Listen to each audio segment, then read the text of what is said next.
Cardio pulmonary resuscitation. Cardio means heart, okay, दिल। Pulmonary means lungs, दो major organs है। Resuscitation means पुनर्जीवित करना, मतलब हार्ट और लंग्स की मदद से हम किसी भी पर्सन को पुनर्जीवन दे रहे हैं, तो उसको बोलते हैं कार्डियो पल्मोनरी रिसक्सिटेशन। ये बहुत सारे इमरजेंसी केसेस में काम आता है। ओके, तो हम स्टार्ट करेंगे। कोई भी एक पर्सन आ जाए, एडल्ट 9 से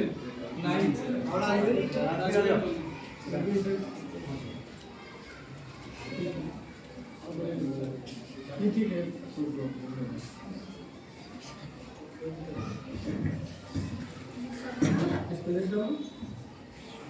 कोई प्रॉब्लम होगा तो नीचे। सीपीआर जब भी हम करेंगे तो फर्स्ट सॉलिड सरफेस होना चाहिए। कितनी बार ऐसा होता है कि जब सीपीआर हम करते हैं तो आपका सॉलिड सरफेस में तो ब्रेक हो सकता है, क्योंकि बहुत स्टेमिना का और पावरफुल ये प्रोसेस रहता है, तो इसमें आपको स्टेमिना की भी ज़रूरत होती है। मान लो कोई पर्सन है, जैसे यहाँ से क्या नाम है, राजवीर, तो ये मिस्टर राजवीर है। इनको अभी सच में नहीं, सपोज दैट इनको इलेक्ट्रिक करंट लगा हो या कोई भी शॉक हो गया है, पर्सन अनकॉन्शियस हो गया है, ठीक है, अनकॉन्शियस हो गया है मीन्स बेहोश हो गया है। आपको इनको फर्स्ट चेक करना है। हमें किसी भी पर्सन को सीपीआर परफॉर्म करने के लिए, कुछ भी करने के लिए पहले हम ABC फॉलो करते हैं। क्या फॉलो करते हैं? ABC। ए मीन्स एयरवे। एयरवे क्या होता है? जो ट्रैकिया होता है हमारा, जिससे एयर जाती है, जिससे हम ब्रीदिंग इन और आउट करते हैं। तो जो नली होती है, ट्रैकिया होती है, श्वास नली जिसको बोलते हैं, वो हमारा प्रॉपर डायलेट होना चाहिए, उसमें कोई ब्लॉकेज नहीं होना चाहिए। मान लो किसी पर्सन कोई चॉकलेट खा रहा है या कोई फॉरेन बॉडी है, जैसे एडल्ट पर्सन होते हैं, कोई गुस्सा पर्सन रहता है, तो जब आप माउथ टू माउथ ब्रीथ करते हैं तो चोकिंग हो जाएगी। जब आप उसको ब्लो करोगे, एयर को ब्लो करोगे, तो चोकिंग हो जाएगी। तो पर्सन को पता चले हम बचा सकते थे, बट आपकी नासमझी से पर्सन की डेथ हो सकती है चोकिंग से। कभी आप लोगों ने फील भी किया होगा कि जब खाना, छोटा सा चावल का दाना भी गले में अटक जाए तो कितनी घुटन महसूस होती है। तो वो सेम फील अनकॉन्शियस पर्सन है, तो वो आपको बता नहीं पाएगा, वो आपको दिखा नहीं पाएगा, बट वो घुटन के साथ उसकी डेथ भी हो सकती है। तो वैसे में मुझे क्या करना है, हमें क्या करना है, एयर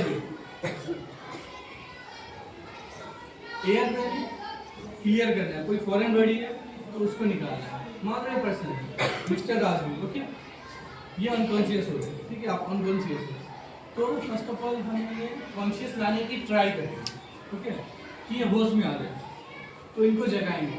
कभी भी हम सीपीआर परफॉर्म करेंगे तो पर्सन के राइट साइड में आ जाएंगे, ओके, राइट साइड में मैं हूँ, तो कभी भी हम सीपीआर परफॉर्म करते हैं तो राइट साइड में आ जाएंगे, ओके। तो इनको पहले कॉन्शियस करने की ट्राई करेंगे, होश में लाने के लिए। Mister Rajveer, hello, mister Rajveer, hello, mister Rajveer, hello. ये मैं दोनों साइड क्यों बोल रहा हूँ? ये मैंने इधर भी बोला, इधर भी बोला, क्यों बोला, कोई बता सकता है? कोई बता सकता है? क्योंकि आपको पर्सन के बारे में पता नहीं। क्या पता उसको हियरिंग लॉस हो, उसको किसी साइड में सुनने में प्रॉब्लम है, इसलिए जब भी हम पर्सन को कॉन्शियस करने की ट्राई करेंगे, उसमें लाने की, दोनों साइड बुलाएंगे, पुकारेंगे, और हो सके तो एक पेन स्टिमुलस भी देते हैं, थपथपाते भी है, थोड़ा पिंच भी करते हैं, ठीक है, थपथपाते हैं, पेन स्टिमुलस देते हैं हल्का सा, ये पर्सन होश में आ जाए। ये होश में नहीं आया, नहीं होगा, देन हम एम्बुलेंस को कॉल करेंगे और हो सके तो ज़्यादा से ज़्यादा लोगों को इकट्ठा करेंगे, बुलाएंगे, लेकिन ऐसा नहीं घेरा बनाएंगे कि पर्सन को ऑक्सीजन की कमी महसूस हो। तो आसपास लोग आ जाएंगे, क्योंकि ये मैं बता रहा हूँ, ये स्टेमिना का प्रोसेस है, बहुत ज़्यादा स्टेमिना लगता है यदि आप सही से परफॉर्म करते हो इसको। तो जैसे कि आप ट्रेंड हो, आज आपने ये चीज़ें सीख ली, आप फर्स्ट एडर हो गए, तो आपको ये चीज़ पता है, बट जो साथ में आएंगे उनको नहीं पता। बट आप जब परफॉर्म करोगे तो आपको देखकर वो सीख जाएंगे कि कैसे परफॉर्म करना है। ओके, किसी को कुछ भी डाउट हो कभी भी पूछ सकता है, बस टॉपिक खत्म होने के बाद बीच में भी पूछ सकते हैं, किसी को कुछ डाउट हो कोई प्रॉब्लम नहीं। ओके,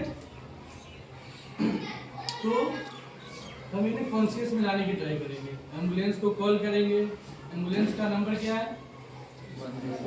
हाँ, से लाउडली 102114 क्या 100 101 102 क्या 108 108 है। तो हर एरिया का अलग अलग तो उस पर कॉल करेंगे और ज़्यादा से ज़्यादा लोगों को बुलाएंगे कि वो भी चीज़ों को लेके और परफॉर्म करने टाइम आ जाए। तो हम स्टार्ट करेंगे। तो मैंने क्या बोला था, पर्सन को कॉन्शियस है अनकॉन्शियस है चेक करने के लिए ABC फॉलो करते हैं। एयरवे मैंने बताया था क्या होता है, ब्रीदिंग। ब्रीदिंग कैसे चेक करेंगे? ब्रीदिंग हम फिंगर से चेक करेंगे कि पर्सन सांस ले रहा है कि नहीं। और सेकेंड, कान से सुनेंगे, साथ में ही चेस्ट को देखेंगे, चेस्ट एक्सपेंशन हो रहा है कि नहीं, ऊपर नीचे हो रहा है कि नहीं, एक्सपेंशन कंप्रेशन हो रहा है कि नहीं। कान से सुनेंगे और यहाँ पे सेम टाइम में फ्रैक्शन ऑफ सेकेंड में देखेंगे। ये जो है CPR तभी बेनिफिशियल रहता है, तभी इसका अच्छा बेनिफिट होता है कि आप जितना जल्दी पर्सन अनकॉन्शियस हो, जितना जल्दी आप इसको परफॉर्म करोगे उतना ज़्यादा ही पर्सन को कॉन्शियस होने का, होश में आने की प्रोबेबिलिटी बढ़ जाती है। तो उतना ही जल्दी पर्सन होश में आ जाता है। ठीक है, कोई दिक्कत हो तो बता दो। ठीक है, तो ब्रीदिंग चेक किया। सी सर्कुलेशन। सर्कुलेशन क्या होता है कोई बता सकता है? 8-9 के बच्चे सर्कुलेशन ब्लड में, ब्लड हमारे पूरे बॉडी में सर्कुलेट होता है। ब्लड का क्या काम है? ब्लड क्या करता है हमारे बॉडी को, क्या पहुंचाता है? एनीवन?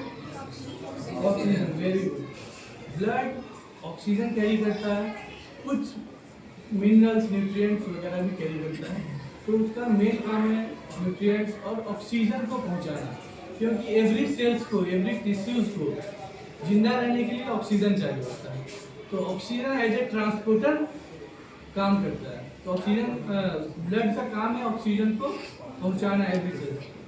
तो हम वो चेक करेंगे, सी सर्कुलेशन चेक करेंगे। वो कैसे चेक करेंगे? पल्स से। पल्स देखेंगे। हमारे पास ऑक्सीमीटर भी होगा, ऑक्सीमीटर रहता है शायद रहती है, ऑक्सीमीटर है यहाँ पे। तो ऑक्सीमीटर से चेक करेंगे। बट ये कहीं भी इंसिडेंट होती है तो वहाँ पे आपके पास कोई इक्विपमेंट नहीं रहते, तो वहाँ पे पल्स कैसे चेक करेंगे? 3 फिंगर मेथड होता है। 3 फिंगर मेथड से हम चेक करते हैं पल्स। ओके, आप सभी लोग करेंगे। ओके, कैसे करना है मैं बताता हूँ। पल्स बहुत सारी जगह चेक कर सकते हैं, रेडियल, आर्टरी। हाँ, जो टाइम आने पे आप लोग परफॉर्म कर सके।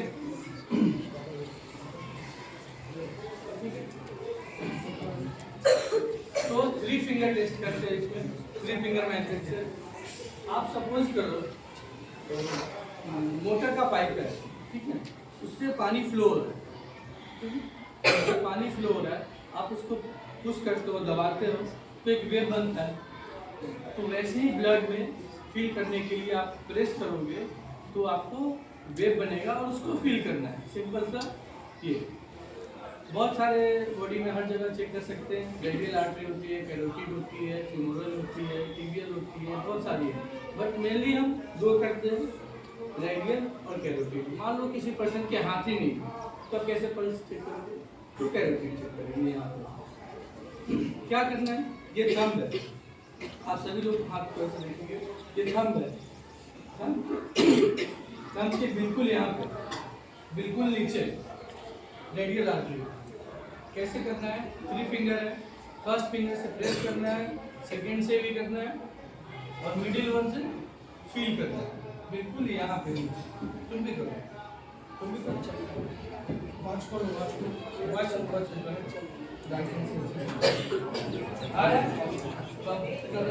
मैक्सिमम पर्सन को आएगा, कुछ लोगों को नहीं आएगा। सही तरीकों से करेंगे, फॉर्म कर रहे हैं सब चीजें, क्योंकि आपको नहीं पता होगा तो सीखने का कोई मतलब नहीं है। ये ट्रेनिंग सीखने की है, या साउंड ही करना ये हम है, हम भी बिल्कुल यहाँ सभी लोग जो प्रोफेशनल हैं, जो पढ़े लिखे स्टाइल हुआ आप जैसे ही करते हैं। कैसा फील हो रहा है? एक मिनट, फील किसको किसको हुआ है? कैसा फील हुआ है बताओ? पंप कर रहा है, ये नहीं करता है, पंप करेगा ऐसे लग रहा है। क्या हो रहा है? जो हार्ट है हमारा यहाँ पे, जो हार्ट है, जो दिल है, वो ब्लड पंप करता है। तो ब्लड प्रेशर के बारे में मैं बता देता हूँ आप लोग। हाँ दोनों देखिए, आर्टरी दोनों साइड किसी भी हाथ में देख सकते हैं, कोई प्रॉब्लम हो रहा है। आराम से थोड़ी देर करने का टाइम मिला है। तो ये चेक करेंगे रेगुलर आर्टरी को, किसी फिंगर से चेक परफॉर्म करके। तो पर्सन है जैसे अनकॉन्शियस पर्सन है तो उनका हम ऐसे चेक करेंगे यहाँ पे। और कैरोटिड आर्टरी चेक करना है तो जो मसल्स है वहाँ पे बिल्कुल जो हमारा हार्ट है, जो दिल है, उसका क्या काम है? ब्लड को पंप करना। जो मैंने बताया था, ब्लड पूरे बॉडी में ऑक्सीजन को पहुंचाता है। तो ब्लड को कौन पंप आउट कर रहा है? Blood deoxygenated blood carbon dioxide लेकर बॉडी से आ रहा है और इन्वायरमेंट से, क्लाइमेट से, इन्वायरमेंट से ऑक्सीजन कैरी कर रहा है। तो एक जंक्शन होती है, लंग्स जो बोलते हैं, लंग्स के कान में ऑक्सीजन लेना। लंग्स के नीचे यहाँ पे एक जंक्शन होती है ब्लड की वेन। आप देखते होंगे हमारे बॉडी में 3 वायर है। आप मान लो जैसे घरों में वायरिंग करवाते हैं तो आप मेनली देखते होंगे ब्लू, रेड और येलो। तो जो नीला वायर है, जो येलो वायर है, उसका काम है बॉडी में इंफॉर्मेशन पहुँचाना ब्रेन से। जो हमारे स्पाइन्स होते हैं, और ये स्पाइनल इंजरी हो जाती है तो उसमें कैसे उसको फर्स्ट एड दे सकते हैं वो भी बताऊँगा। जो स्पाइन है उसके थ्रू ब्रेन के थ्रू सारी नर्व्स जाती है और वहीं से ब्रांचेज निकलते हैं, बहुत सारी ब्रांचेज निकलती है जो हमें पेन, हर चीज़ फील करवाती है, ठीक है। और जो रेड है वो ऑक्सीजनेटेड ब्लड है, वो ऑक्सीजन कैरी करता है और पूरे बॉडी में पहुंचाता है। जो ब्लू है वो वेन है, वो बॉडी से, जैसे यहाँ पे मेरा हार्ट पंप किया, पंप करने के बाद ऑक्सीजन लेकर आया, ब्लड यहाँ दिया, और यहाँ पे बहुत सारे आप लोग आगे हायर स्टडी करोगे, 11th-12th में जाओगे तो बहुत सारे साइकिल्स पढ़ोगे, क्रैब साइकिल, ग्लाइकोलाइसिस, बहुत सारे साइकिल पढ़ोगे। तो वो साइकिल करने के बाद प्रोडक्ट बनता है कार्बन डाइऑक्साइड। तो कार्बन डाइऑक्साइड लेता है, देन वो बाहर निकलता है, फिर ऑक्सीजन कैरी करता है, हेमोग्लोबिन होती है, वो ऑक्सीजन कैरी करता है, फिर पहुँचाता है। ये हार्ट का है, मान लो। और जैसे मैंने अभी बताया कि पर्सन अनकॉन्शियस है, हार्ट अटैक हो या हार्ट आर्टरीज में ब्लॉकेज हो जाए या फिर इलेक्ट्रिक करंट हो या डीवॉर्मिंग का केस हो, यानी पर्सन ड्राउनिंग के केस में पर्सन कोई डूब गया हो पानी में, तो उस समय हार्ट पंप करना बंद कर दे। तो उस केस में क्या होता है? ऑक्सीजन नहीं पहुंच पा रहा है वहाँ, तो उसके लिए हम हार्ट को रिदम देते हैं, इलेक्ट्रिक करंट देते हैं।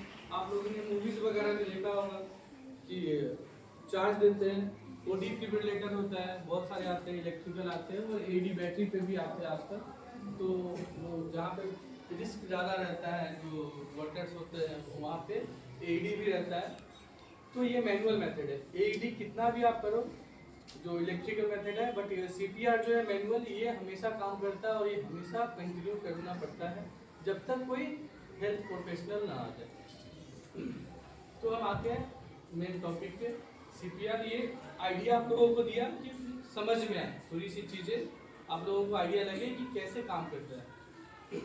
तो ये पर्सन हमने ABC चेक किया, ठीक, तो इनकी पल्स चल नहीं रही है, ब्रीदिंग चल नहीं रही, ओके। तो हमने क्या किया, जैसे ही पता चला इनकी ब्रीदिंग नहीं चल रही है, पल्स नहीं चल रही है, एम्बुलेंस को कॉल किया, लोगों को इकट्ठा किया और हम अब परफॉर्म करना स्टार्ट करेंगे, ओके, ठीक है। जैसे जो एयरवे है इसमें दो चीज़ें होती है, आपको कंप्रेशन करना है चेस्ट को, इसका रेशियो होता है 30:2 का, यानी 30 कंप्रेशन देंगे हिल ऑफ पाम से, जो पाम है उसके हिल से हम कंप्रेशन देंगे। कहाँ पे देंगे? यहाँ पे बोन होती है, आप सभी लोग फील भी कर सकते हैं, यहाँ पे बोन होती है, स्टर्नम ब्रॉड बोन होती है, वहाँ पे करेंगे। और हमेशा आपको अनकॉन्शियस जो पर्सन है, अफेक्टेड जो पर्सन है, उसके राइट साइड में आना है, क्योंकि हार्ट लेफ्ट साइड में मेनली होता है। जब आप एक्चुअली हार्ट जो है उसका सेंटर में होता है, जो नीचे हार्ट इतना बड़ा है, मान लो ये मेरा हार्ट है, सेंटर में रहता है, लेफ्ट साइड टिल्टेड रहता है, लेफ्ट साइड ऐसे रहता है यहाँ पे, ओके ऐसे। तो आप जब पंप करते हो तो नीचे का जो ज़्यादा पार्ट्स होता है, जो वेंट्रिकल्स होते हैं, आप लोगों ने पढ़ा है एक टाइम बायोलॉजी, तो हार्ट जो है यहाँ पे वेंट्रिकल्स होते हैं, तो जब आप इसको प्रेस करोगे तो ऐसे नोड वगैरह होता है, मैं ज़्यादा जोर से प्रेस नहीं करूँगा। नहीं तो जब आप अच्छे से परफॉर्म करते हैं, जब आईसीयू में पेशेंट आते हैं, जब हम परफॉर्म करते हैं तो उसमें ब्रेक भी होती है, बोन ब्रेक होता है,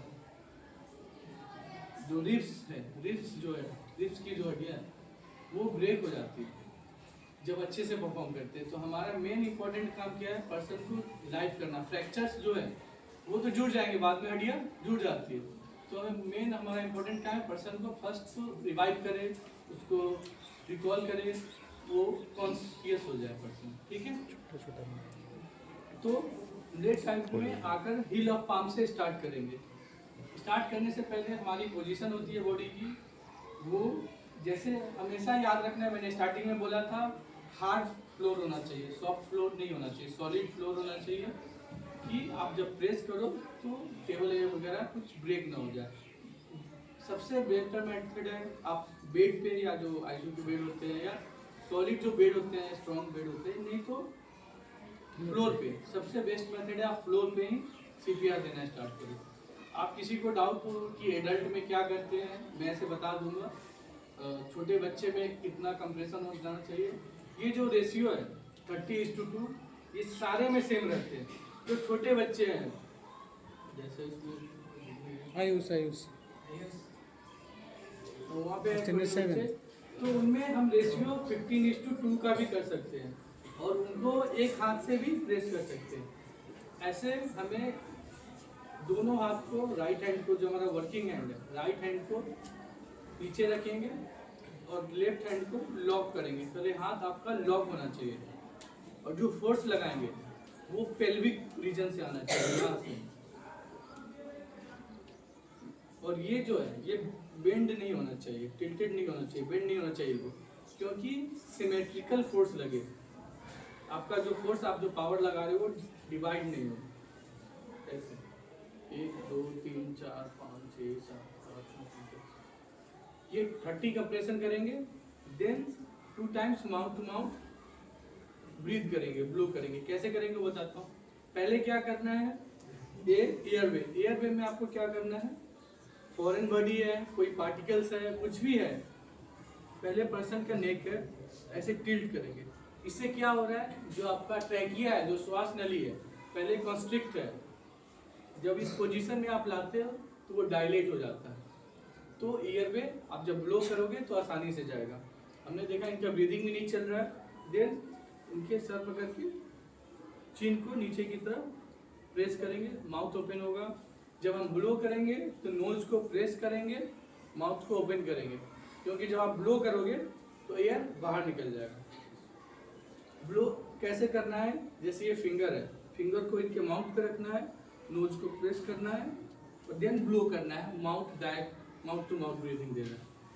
एक एम्बू बैग होता है, वो हर जगह अवेलेबल नहीं रहता है, एम्बू बैग से नहीं तो मास्क लगाकर प्रेस करते हैं, ओके। लेकिन वो एम्बू बैग रहता है, आप लोग जाओगे घर पे तो सर्च करना फोन पे एम्बू बैग कैसा होता है, तो आप लोग देखना कैसा होता है एम्बू बैग। बैलून जैसा रहता है, उसमें मास्क लगा होता है, ठीक है, उसको प्रेस करते हैं। लेकिन आप कहीं भी इंसिडेंट हो सकता है, तो इसके लिए direct mouth to mouth breathing देते हैं। पहले क्या करना है, आप 30 कंप्रेशन दिया आपने, ठीक है, 30 कंप्रेशन दे रहे हो आप लोगों को डाउट आना चाहिए कि जो हम कंप्रेशन दे रहे हैं वो कितना डेप्थ होना चाहिए, कितना इंच होना चाहिए। नहीं तो आप इतना कंप्रेशन मत दो कि पूरा एक ही बार में रिप्स ही ब्रेक कर दो, कोलैप्स ही कर दो, वैसा नहीं होना चाहिए। अप्रॉक्स एडल्ट में 2 इंच, 1.5 से 2 इंच अप्रॉक्स होना चाहिए आपकी कंप्रेशन जो आप करते हैं, डेप्थ जो है उतना ही होना चाहिए। और एक नेट में 100 से 120 कंप्रेशन होता है, ओके। तो 30 कंप्रेशन दिया, 1 2 3 4 5 6 7 8 9 10 11 12 ऐसे 30 दिया। देन पहले आपको खुद ऑक्सीजन लेना है,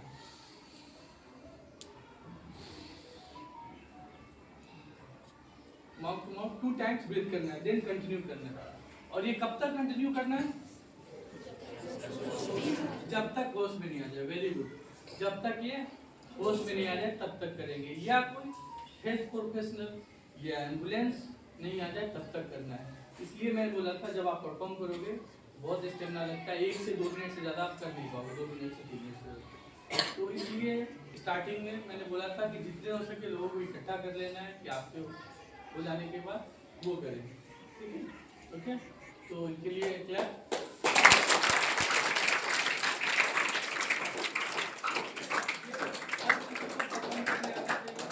किसी को परफॉर्म करना है तो अभी करेंगे, सेशन खत्म होने के बाद बाकी टॉपिक्स कवर कर लेता हूँ, उसके बाद ये परफॉर्म करेंगे, देन आप लोग जा। तो सपोज कोई भी इंजरी होती है तो उसमें हमें क्या करना चाहिए? कोई भी इंजरी होती है, कट गया, फ्रैक्चर हो गई अपर लिम्ब में या लोअर लिम्ब में, देन हमें क्या करना चाहिए? कोई भी फ्रैक्चर होती है हमारी बॉडी को इमोबिलाइज करना चाहिए। इवन स्नेक बाइट हो, डॉग बाइट हो, किसी भी केसेस में हमें इमोबिलाइज करना चाहिए। इमोबिलाइज मीन्स बॉडी जहाँ पे है वहीं पे रहने देना, जो बॉडी पार्ट्स इंजर्ड हुए हैं उनको मूव नहीं करना है। इससे क्या होगी? ब्लीडिंग और ज़्यादा होगी। मान लो आपका फ्रैक्चर हो गया या नेक फ्रैक्चर हो गया, सपोज जो नेक होता है हमारा सर्वाइकल जो बोलते हैं, सर्वाइकल जो सर्वाइकल होता है, इसमें आपको इंजरी हो गई तो आपको क्या करना चाहिए? इसको इमोबिलाइज करना है, आपको इसको मूव नहीं करना है। कितनी बार ऐसा होता है कोई पर्सन इंजर्ड हो गया, उस केसेस में हम क्या करते हैं, पर्सन को ऐसे उठा लेते हैं, जब 2 पैर किसी ने पकड़ लिया या 2 हाथ पकड़ लिया और उसको उठाकर हम ले जाते हैं। उससे क्या हो रहा है? उसका जो गर्दन है, जो नेक है, वो झूल रहा है। उससे क्या होगा? उसका जो नर्व है वो पूरा डैमेज हो गया। पर्सन तो रिवाइव कर लेंगे, उसको बचा लेंगे, लेकिन वो आगे आने वाले टाइम में हो सके वो पैरालाइज्ड हो जाए पर्सन, क्योंकि उसके नर्व्स डैमेज हो गए। तो नर्व्स डैमेज हो जाते हैं तो उसमें बहुत कम रीजनरेशन पावर होता है, बहुत कम। जैसे रीजनरेशन पावर हमारे जो बोलते हैं बॉडी में सबसे अच्छा लीवर में होता है, जो अपने आप को जब हम लीवर ट्रांसप्लांट भी करते हैं तो छोटा लोग ट्रांसप्लांट करते हैं किसी पर्सन का। जैसे मैं किसी को डोनर हूँ, मैं किसी को डोनेट कर रहा हूँ लीवर अपना, तो वो छोटा लोग ट्रांसप्लांट करते हैं। बट यही एक ऑर्गन है जो अपने आप को रीजनरेट कर सकता है। तो मान लो आपको स्पाइन इंजरी हो गई, तो उसमें क्या करना है? इमोबिलाइज करना है, पर्सन को मूव नहीं करने देना है, जो है पर्सन को स्टेबल करना है। एक कॉलर आती है, आप देखे होंगे किसी को गर्दन पेन या मोच हो जाती है, स्ट्रेन हो जाती है, तो कॉलर भी लगा। तो सर्वाइकल कॉलर भी आती है एक इंसिडेंट के लिए, जब एक्सीडेंट हो जाए, एक्सीडेंट जब हो जाए उस केसेस में यहाँ पे लगाने के लिए। मान लो आपके पास नहीं है कॉलर बोन, नहीं है, कॉलर नहीं है। कॉलर बोन पता है आप लोगों को किसको बोलते हैं? फर्स्ट जो है, फर्स्ट जो बोन होता है उसको कॉलर बोन बोलते हैं। तो वो कॉलर नहीं है आपके पास, तो हम बना सकते हैं। जैसे न्यूज़पेपर है, न्यूज़पेपर को क्या करना है? हमें गर्दन को इमोबिलाइज रखना है। उसके लिए न्यूज़पेपर को ऐसे फोल्ड कर देंगे,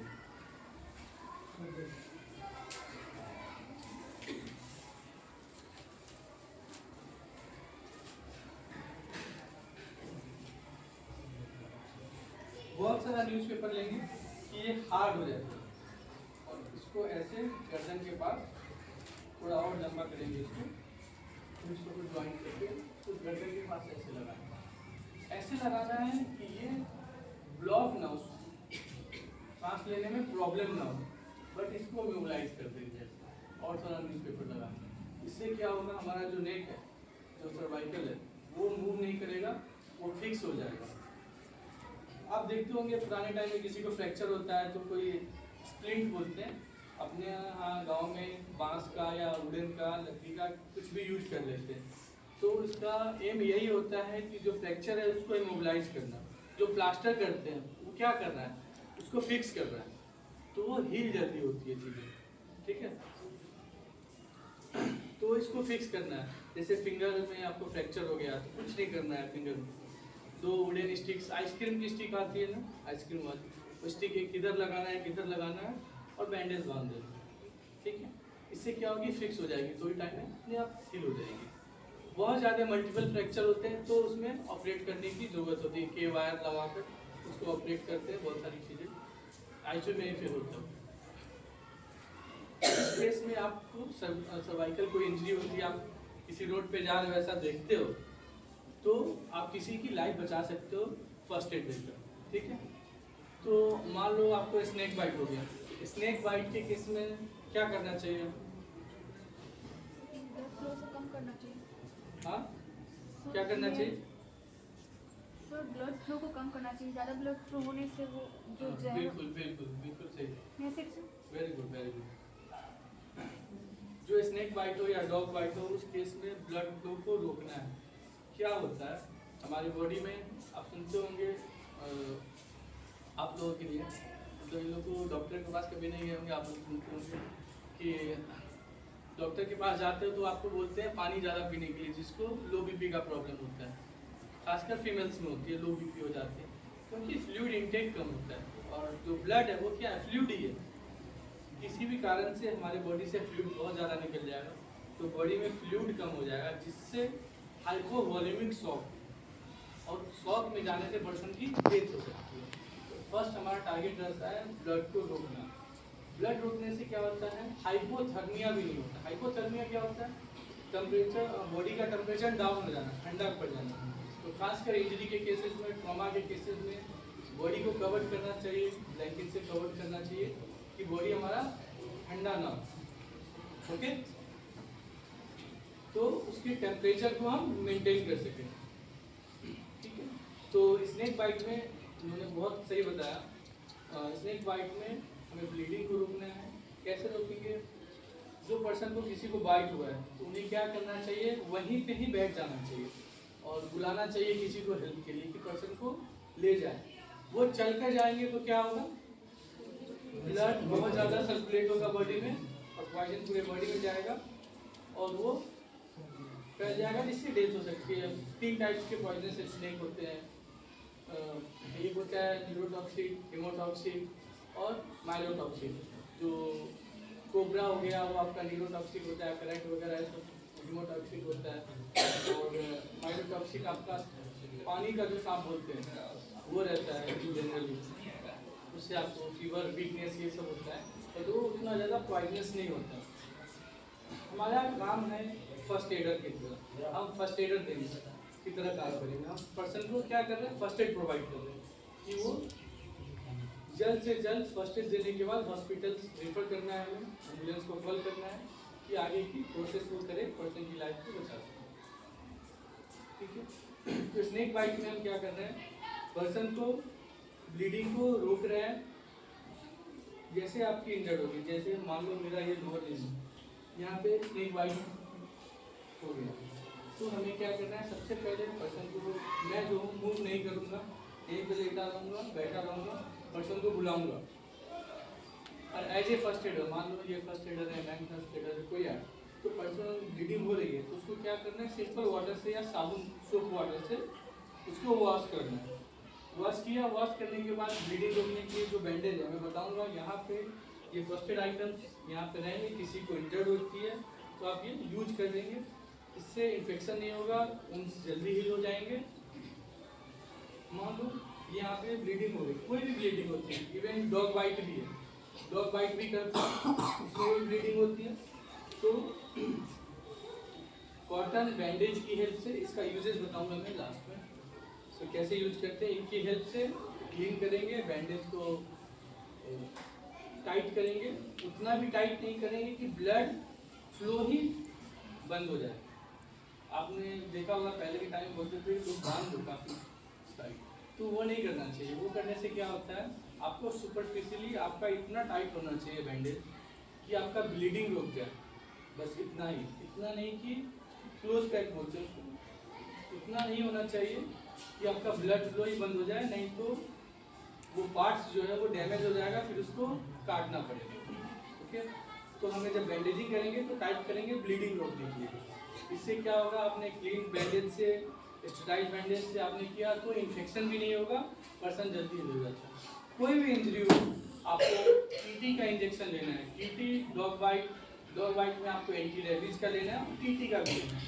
आपके ब्लड किसी भी कारण से इंजरी की वजह से बाहर आए तो आपको नियर बाई किसी भी हेल्थ प्रोफेशनल के पास जाकर आपको टीटी का इंजेक्शन लेना है, और एंटी रेबीज, डॉग बाइट के केस में एंटी रेबीज। क्या होता है, टीटी इंजेक्शन का और रेबीज का कोई ट्रीटमेंट नहीं है। सिम्टम्स होते हैं, उसको सप्रेस किया जाता है, लेकिन उसका कोई क्योर नहीं है, उसका कोई इलाज नहीं है। इसलिए उसके वैक्सीन लेने पड़ते हैं टाइम टाइम पे। 6 मंथ में आपने ले रखा है तो लेने की रिक्वायरमेंट नहीं है टीटी की। आपने नहीं लिया है तो ले सकते हैं। बूस्टर डोज आता है 6, 12 देन एवरी ईयर। 12 मंथ में, 6 मंथ में और एवरी ईयर में आप ले सकते हैं टीटी का इंजेक्शन यूज करके। ये स्नेक बाइट में, डॉग बाइट में यही करना है, ब्लीडिंग को रोकना है बस। एज ए फर्स्ट एडर हम यहाँ पे काम कर रहे हैं, हम कोई डॉक्टर नहीं है, कोई नर्सिंग ऑफिसर्स नहीं है। यहाँ पे जो आप काम करेंगे वो एज ए फर्स्ट एडर काम कर रहे हैं। आपने बैंडेजिंग कर दी, ब्लीडिंग रोक दी, then refer to higher centre, जो भी हमारा PHC है या जो नियर बाई हॉस्पिटल्स है, क्लिनिक्स है, वहाँ पे भेजेंगे, पॉली क्लिनिक्स वगैरह में। तो वो मेडिसिन, एंटीबायोटिक्स वगैरह देंगे जिससे हील हो जाएगा, इन्फेक्शन नहीं होगा, पेन किलर देंगे, ठीक है। देन मैंने जैसे बताया कि नेक में आपको फ्रैक्चर हो जाते हैं, नेक इंजरी हो जाती है या स्पाइन इंजरी होती है। स्नेक बाइट में, डॉग बाइट में किसी को डाउट है क्या?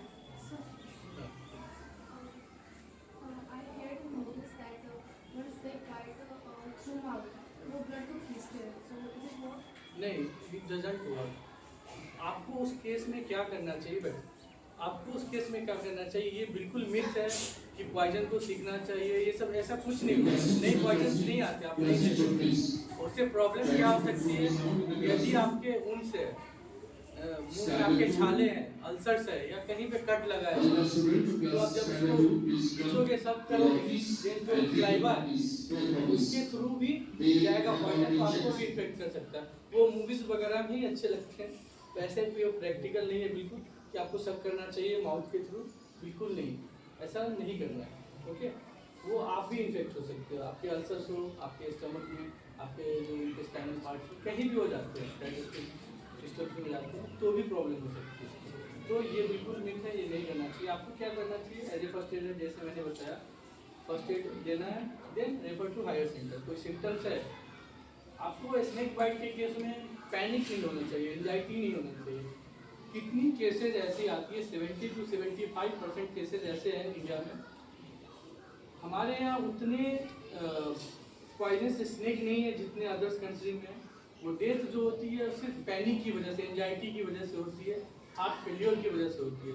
तो उस केस में हमें डरना नहीं है, पैनिक नहीं होना है। जल्द से जल्द हमारे PHC में जाना है, वहाँ पे एंटीवेनम रहता है, पॉलीवेलेंट एंटीवेनम रहता है। जो मैंने स्टार्टिंग में जो पॉइजनस स्नेक के नाम बताए हैं, कोबरा, क्रैक, ये सारे के मल्टी सीरम रहता है, एंटी स्नेक सीरम रहता है। उसको किसी भी कारण से आपसे कभी कोई पर्सन पूछेगा नहीं कौन सा सांप था, क्या था, वो आपको सिम्टम्स दिख रहे हैं, आपके जो पिंपल्स है, जो पिंपल्स पता है आपको, जो पिंपल्स है वो डायलेट हो जाता है, तो वो सिम्टम्स है। बहुत सारे पर्सन स्लाइवा सिक्रीशन होने लगता है, तो उस केस में वो देते हैं एंटीवेनम, हाँ इंजेक्शन देते हैं। तो हमें PHC, सारे PHC जो प्राइमरी हेल्थ सेंटर है गवर्नमेंट, वहाँ पे अवेलेबल होते हैं, वहाँ पे नियर बाई जाना चाहिए। कभी भी स्नेक बाइट के केस में बाबा के पास, झाड़ फूक वाले के पास कभी नहीं जाना चाहिए। कि उन्होंने जाना और उन्होंने बचा लिया जान। आपने सुना होगा आसपास, क्योंकि हम लोग गांव में रहते हैं, तो आपने सुना होगा कि आसपास किसी बाबा के पास गए, झाड़ा और पॉइजन निकाल लिया। वो इसलिए निकाल पाया, इसलिए बचा पाया क्योंकि जो स्नेक था वो नॉन पॉइजन था, उसमें पॉइजन ही नहीं था, इसलिए वो बचा लिया। कई बार आप देखते हुए कि वो मर जाता है, नहीं बचा पाया, तो बोलते हैं लेट लाया, क्योंकि वो पॉइजन से स्नेक था, वो कभी बचा नहीं पाएगा, पॉइजन से स्नेक रहेगा। वो एंटीवेनम के थ्रू ही बचा सकते हैं, सेव कर सकते हैं। ठीक है? तो हमें कभी भी भटकना नहीं है, DHC में जाना है, इंजेक्शन लेना है, एंटी स्नेक जो सीरम आते हैं, एंटी स्नेक वेनम बोलते हैं, वो लेना है। सिम्टम्स चीज़ लगा हुआ है। आप लोग के पास कोई क्वेश्चन है इसके रिगार्डिंग? और कोई question? एक चीज़ है, जैसे यहाँ पे क्या होता है ना, लोकल मीट्स क्या है कि हम लोग जाते हैं, जो बैग के पास है वो पत्थर होता है छोटा सा, बोलता है स्नेक बाइट हो गया, पत्थर से डाल दिए, उसको दूध में डालिए तो गलत से दूध, ऐसा होता है ना? वो मैंने भी बचपन में सुना था, कोई पत्थर आता है तो वो चिपका रहता ये है, चीज़ें गिर इसलिए मैं जाता है। बोला हूँ क्योंकि ये एक्चुअली इट्स नॉट ये वर्क, ये वर्क करता ही नहीं है। वो चीजें हैं कि सांप जो था नॉन पॉइजनस था, सुनते होंगे 100% सबके बीच में कि वहाँ पे पत्थर से इलाज क्या होता होता है। है? मैडम सही बोले, प्लेसबो इफेक्ट क्या होता है? फॉल्स बिलीफ होना कि जैसे वो पर्सन तो जो स्नेक था वो तो नॉन पॉइजनस है, आपको बोला कि ये आपको ये इफेक्टिव है, आपके दिमाग में तो ये इफेक्टिव है, और ये इस पे लगाया और निकल गया, तो आपको बेटर फील हो रहा है कि अरे मेरा तो पॉइजन चला गया, तो आपको ऐसे ही कॉन्फिडेंस आ गया। तो ये प्लेसबो इफेक्ट है। जैसे क्या होता है, मैडम ने प्लेसबो इफेक्ट का बहुत अच्छा एग्जांपल है, इसका हम लोग सही यूज़ भी करते हैं। जैसे कोई एल्डर पेशेंट आते हैं, बूढ़े लोग आते हैं हमारे पास, तो वो उनको रहता है कि डॉक्टर से दिखाना है, लेकिन उनको कोई प्रॉब्लम नहीं होता है, तो ये प्लेसबो इफेक्ट का यूज़ किया जाता है। तो उस समय ना, तो बहुत सारे जो एल्डर पेशेंट होते हैं, नहीं मुझे कुछ प्रॉब्लम है, मुझे डॉक्टर से दिखाना है, अपने घर में परेशान करते हैं, क्योंकि उनका एज है, ये नेचुरल है। हम लोग भी उस एज में जाएंगे तो हमें भी लगेगा कि डॉक्टर से दिखाना चाहिए, तो कुछ नहीं रहता है। जब वो हमारे पास आते हैं तो उनको बोलते हैं कि हाँ आपको प्रॉब्लम है, हम आपको एक टैबलेट देते हैं, इससे ठीक हो जाएगा, और वो टैबलेट कुछ नहीं होता, मल्टीविटामिन होता है। तो वो प्लेसबो इफेक्ट काम करता है और उनकी सारी प्रॉब्लम ठीक हो जाती है, क्योंकि उनको कुछ प्रॉब्लम ही नहीं था। तो ये प्लेसबो इफेक्ट का सही यूज हम लोग भी करते हैं, मेडिकल फील्ड में भी होता है। तो ये जो है, ये निगेटिव प्लेसबो इफेक्ट ये लोग कर रहे हैं। जैसे ये है, ये अफेक्टेड है, स्नेक बाइट इनको हुआ था, इंसिडेंट इनके साथ हुआ था, तो इन्होंने इंजेक्शन लिया था। हाँ, बिल्कुल। तो हमें हमेशा ट्रीटमेंट डॉक्टर के पास ही जाना है, PHC में जाना है। और कोई डाउट है? और किसी को कोई डाउट है क्या? एनीवन? तो फिर हम पूछेंगे, फिर सर ने जो बताया मैं आपसे क्यूरी करूंगा, जो चीज़ें ने बताया किसी से भी हम लोग